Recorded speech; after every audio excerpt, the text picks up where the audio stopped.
Okay so पिछले session में हम बात कर रहे थे एंटीबायोटिक की रेजिस्टेंस के मैकेनिज्म के ऊपर, जिसमें हमने दो चीजों के ऊपर बात की थी।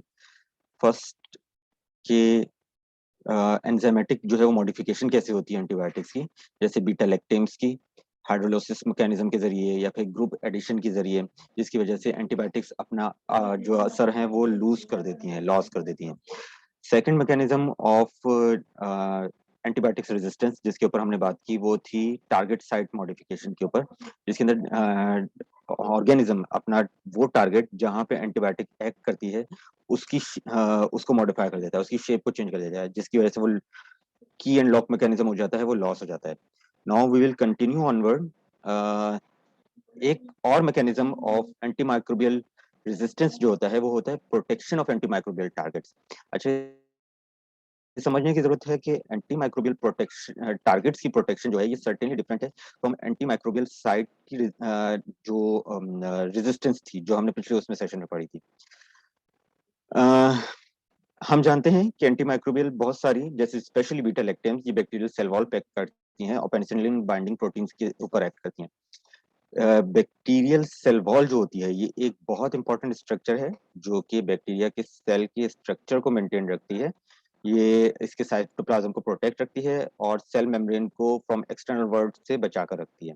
इसके अंदर जो पेप्टाइडोग्लाइकन होते हैं ये हेल्प करते हैं सब्सटेंसेस को कि कौन से सब्सटेंस मूव करेंगे from outside to inside towards the cell membrane और अल्टीमेटली साइटोप्लाज्म के अंदर, और फिर ये इसकी बैक्टीरियल ग्रोथ और प्रोलिफरेशन के अंदर भी हेल्प करती है। ठीक।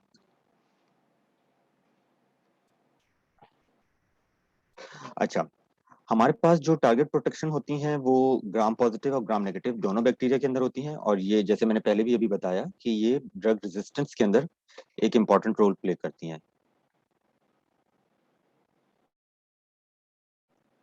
अच्छा, कोई हमारे पास सिंगल या uniform target of protection mechanism नहीं है, हमारे पास इनफैक्ट 3 टारगेट्स मैकेनिज्म है। एक ये मैं अगले पिक्चर में डिटेल में दिखाऊंगा अभी।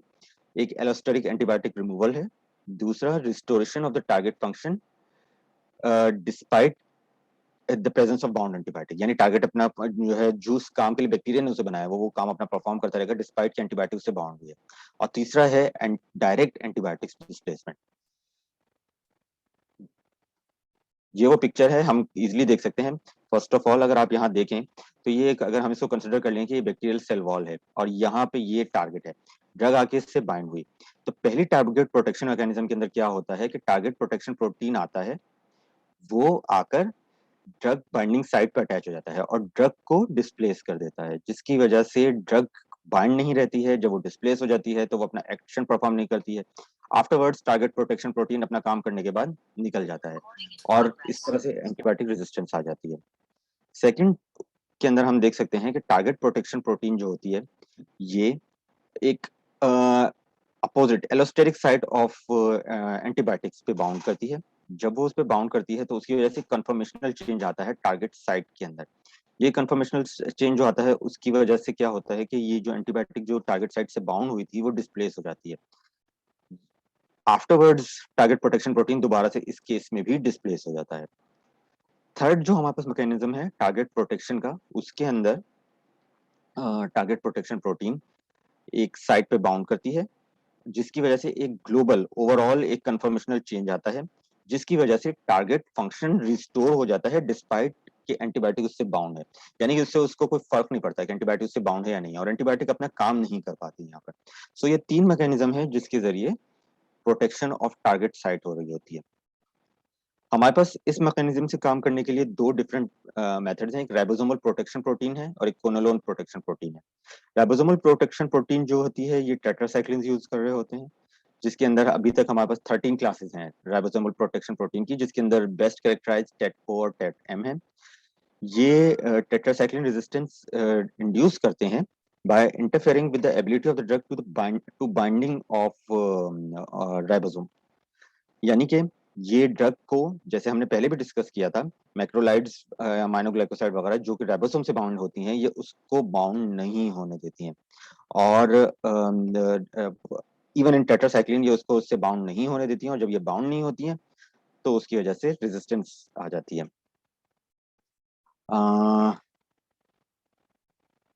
फिर हमारे पास क्विनोलोन रेजिस्टेंस प्रोटीन है। ये plasmid mediated quinolone resistance gene जो क्विनआर होती है ये इन्वॉल्व होती है क्विनोलोन और फ्लोरोक्विनोलोन रेजिस्टेंस के अंदर, स्पेशली ग्राम नेगेटिव और एंटेरोबैक्टीरियेशी, जैसे कि हमने पहले भी डिस्कस किया था, इकोलाई हो गया या हमारे पास सैल्मोनेला टाइफी हो गया, कंपाइलोबैक्टर जेजुनाई हो गया, वगैरह वगैरह। तो ये इन सब के अंदर यही मैकेनिज्म होता है। इसके अंदर जो क्यूएनआर फैमिलीज होती हैं डिफरेंट टाइप्स है इसके अंदर, ये अब तक आइडेंटिफाई हो गई हैं। और ये प्लाज्मिड जीन ट्रांसफर होती है from one bacteria to another और उसके अंदर क्रॉस रेजिस्टेंस कराती हैं। डिफरेंट स्टडीज ने शो किया है कि क्यूएनआर प्रोटीन्स जो होती हैं ये डीएनए गायरेज क्विनोलोन इंटरेक्शन को अफेक्ट करती हैं। अच्छा, फिर हमारे पास चौथा मैकेनिज्म आ जाता है एंटीबायोटिक रेजिस्टेंस का। ये है active efflux pumps of anti microbial agent. Bacterias के अंदर डिफरेंट पंप्स होते हैं, इफ्लक्स पंप्स जो कहलाते हैं, ये सेम एक्ट करते हैं जैसे कि किसी ह्यूमन बॉडी के अंदर एनएस होता है। किसी भी सेल के अंदर डिफरेंट सबस्ट्रेट होते हैं, मेटाबोलाइट्स होते हैं जो कि अनडिजायर्ड होते हैं और उनकी persistent in that particular cell or organism can lead to damage to the cell। तो बैक्टीरिया जो है वो अपनी इंटीग्रल मेम्ब्रेन प्रोटीन्स को के जरिए ऐसे ट्रांसपोर्टर्स बनाती है जिसको इफ्लक्स पंप कहते हैं, जो कि ये इन मेटाबोलाइट्स को पंप आउट कर देती हैं। ये बहुत इंपॉर्टेंट पार्ट होते हैं बैक्टीरियल फिजियोलॉजी के। उसके अलावा एक्सपल्जन ऑफ टॉक्सिक मेटाबोलाइट्स के और मेंटेनेंस ऑफ हेमोस्टेसिस के। इफ्लक्स पंप्स का जो मैकेनिज्म है ये स्पेशली हम देख सकते हैं एमडीआर माइकोबैक्टीरियम के अंदर, एमआरएसए, क्लेप्सिला, सुडोमोनास वगैरह के अंदर, जो कि बैक्टीरियल रेजिस्टेंस के अंदर अपना रोल प्ले करता है। जैसे कि हमने पहले भी ये वाली तस्वीर देख चुके हैं इसके अंदर, और हेयर आप देख सकते हैं ये इफ्लक्स पंप्स हैं। ये वाली साइड ग्राम नेगेटिव बैक्टीरिया की है जो कि बहुत ही easily हम आइडेंटिफाई करते हैं by the means of this lipopolysaccharide layer outside, and this one is gram positive which can be easily identified by means of this thick peptidoglycan layer। तो ये इफ्लेक्स पंप्स जो होती हैं ये एंटीबायोटिक्स को लेकर बाहर की तरफ पंप कर देती हैं, जिसकी वजह से एंटीबायोटिक्स अगर किसी भी तरह एंट्री अंदर लेती है वो सब्सिक्वेंटली इफेक्ट नहीं कर पाती है। जब तक वो इफेक्ट करना चाहती है इफ्लेक्स पंप उसे लेके बाहर की तरफ पंप आउट कर देते हैं। दो तरह की इफ्लक्स पंप्स होते हैं हमारे पास, ये इंपॉर्टेंट बात है, याद रखने वाली बात है। एक प्राइमरी एक्टिव ट्रांसपोर्ट के जरिए है जो कि एटीपी हाइड्रोलिसिस यानी एक्टिव एटीपी यूज करती है जिसकी वजह से एक्टिव एनर्जी बनती है। दूसरा सेकेंडरी एक्टिव ट्रांसपोर्ट है जो कि हम जानते हैं जैसे sodium potassium pumps human body के अंदर होते हैं या कैल्शियम सोडियम पंप्स होते हैं हमारे पास। इस तरह से ये भी आयन ग्रेडियंट्स को यूज करती है और आयन मोटिव सोर्स को यूज करके अपना इफ्लक्स मैकेनिज्म परफॉर्म करती है। जो हमारे पास वेरी वेल नोन एग्जांपल है ऑफ प्राइमरी एक्टिव ट्रांसपोर्ट, उसके अंदर हमारे पास एटीपी बाइंडिंग कैसेट यानी एबीसी इफ्लक्स पंप है। अदर के अंदर हमारे पास एमएसआरए, मेफ-ए, मेक-ए, मेक-बी वगैरह शामिल है। आखिरी मैकेनिज्म जो होता है जो एंटी माइक्रोबियल रेजिस्टेंस का हो सकता है वो डिक्रीज परमेबिलिटी होता है। हम जानते हैं कि बैक्टीरिया के अंदर रेजिस्टेंस के डिफरेंट मैकेनिज्म होते हैं और ये बैक्टीरिया सराउंडेड होते हैं by a particular cell wall.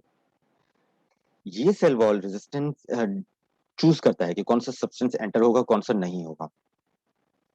Different bacteria जैसे E coli, Pseudomonas, Vibrio cholera, Klebsiella वगैरह, ये कुछ एग्जांपल्स हैं जो कि ये सब चूज जो ये डिसाइड करती हैं।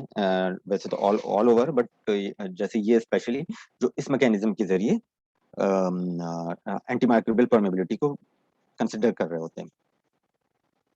अच्छा, हमारे पास जो ग्राम नेगेटिव बैक्टीरिया है वी ऑल नो कि इसका आउटसाइड लेयर जो है वो लाइपोफिलिक होता है, लाइपोपॉलीसेकेराइड से मिलकर बना होता है, जो कि स्मॉल मॉलिक्यूल्स के अगेंस्ट में रेजिस्टेंस क्रिएट करता है, हाइड्रोफिलिक मॉलिक्यूल्स के अगेंस्ट में रेजिस्टेंस क्रिएट करता है। इसके अंदर स्पेशल चैनल्स होते हैं, हमने पिछली पिक्चर में भी देखा था, पोरेंस कहलाते हैं ये चैनल। पोरेंस जो होते हैं ये लाइपोपॉलीसेकेराइड लेयर के अंदर मौजूद प्रोटीन चैनल्स हैं जो कि आयोनाइज्ड और हाइड्रोफिलिक यानी वाटर लविंग पार्टिकल्स को अलाउ करते हैं इससे पास होने के लिए, वरना अदरवाइज इनकी जो लाइपोपॉलीसेकेराइड लेयर है जो कि लाइपोफिलिक लेयर है वो अलाउ नहीं करती है वाटर सॉल्युबल पार्टिकल्स को पास होने के लिए। तो ये इनकी इंटीग्रल मेम्ब्रेन का पार्ट होती है और ये सिर्फ और सिर्फ specifically charged ionised and hydrophilic particles को ही अलाउ करती है। This particular antimicrobial resistance mechanism is a part in case of E coli, जिसमें हमारे पास OMPC, OMPF और PHOE शामिल हैं। देन हमारे पास एसिनेटोबैक्टर बॉमिनी और सुडोमोनास के अंदर OPRD होते हैं। ये इनके पोरिन चैनल्स को की परमिएबिलिटी को for specially for antibiotics decrease कर देते हैं, जिसकी वजह से एंटीबायोटिक इन्फ्लक्स नहीं होता है। जब इन्फ्लक्स नहीं होता है तो एंटीबायोटिक्स अपने टारगेट साइट से बाइंड नहीं हो पाती हैं और अपना इफेक्ट नहीं दे पाती हैं। Now finally coming to the conclusion, bacterial pathogen के अंदर एंटीमाइक्रोबियल रेजिस्टेंस के अभी तक हमने पढ़ा कि बहुत सारे मैकेनिज्म होते हैं। ये 5 to 6 मैकेनिज्म जो अभी हमने डिस्कस किए, ये इंपॉर्टेंट मैकेनिज्म है जो कि रिस्पॉन्सिबल होते हैं बैक्टीरियल रेजिस्टेंस के लिए। इन मैकेनिज्म्स के अंदर टू बी वेरी प्रिसाइज, सबसे हमारे पास जो है इफ्लक्स फॉर्म्स है, एंजाइमेटिक डिग्रेडेशन है, टारगेट मॉडिफिकेशन है, टारगेट प्रोटेक्शन है, और एक आखिरी चीज बायोफिल्म फॉर्मेशन है। अच्छा, बायोफिल्म फॉर्मेशन जो कि हमने यहाँ नहीं डिस्कस की, मगर मैं थोड़ा सा बता दूं इसके अंदर। बायोफिल्म फॉर्मेशन एक्चुअली बैक्टीरिया जब कंबाइन होते हैं एक जगह पर, specially on foreign surface, like किसी को इम्प्लांट लगा हुआ है या कोई कैनुलेशन वाली साइट है, ऐसी साइट के ऊपर बैक्टीरिया अपनी ग्रोथ करते हैं और वहां पे एक slimy substance like layer develop कर लेते हैं। ये slimy substance like layer bacteria की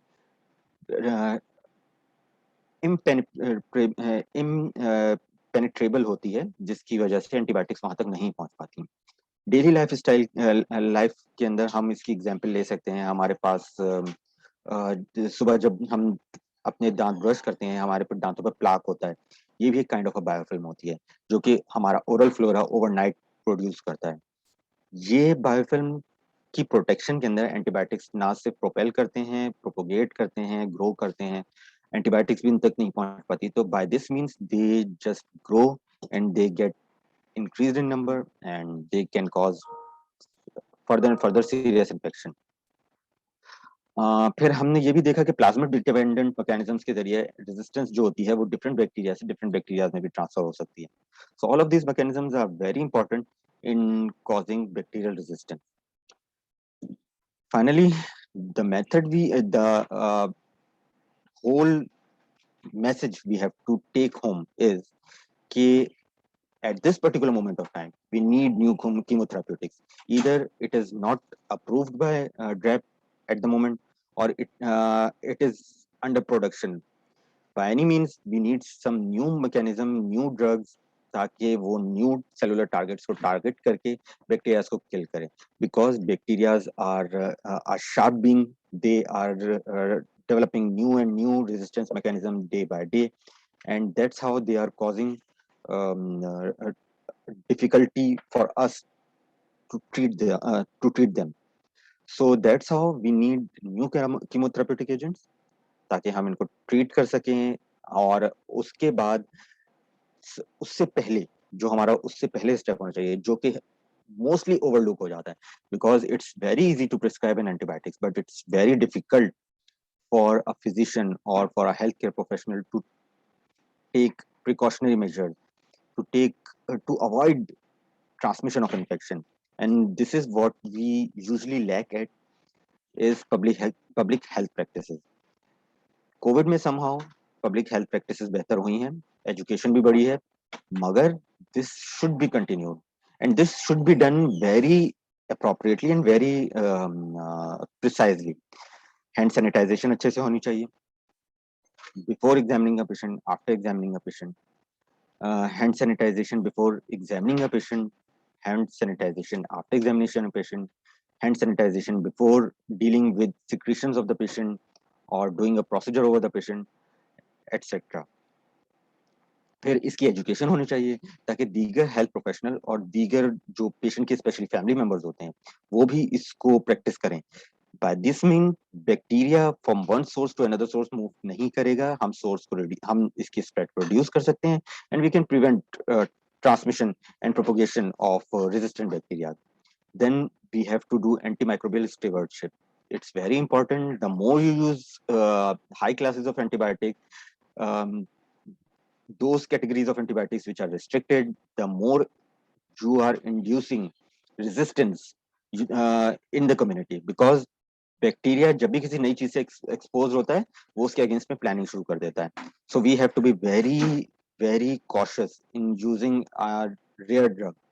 और जो हमारे पास बहुत अनयूजुअल हम ड्रग प्रिस्क्राइब करते हैं, कोलेस्टिन बैंक वगैरह etcetera, then we must need to know what are the growing resistant mechanism in the bacteria as well, because bacteria हर दफा एक नई स्ट्रेटेजी के साथ आता है. So we have to make our own strategies as well. So that's all for today. Thank you so much.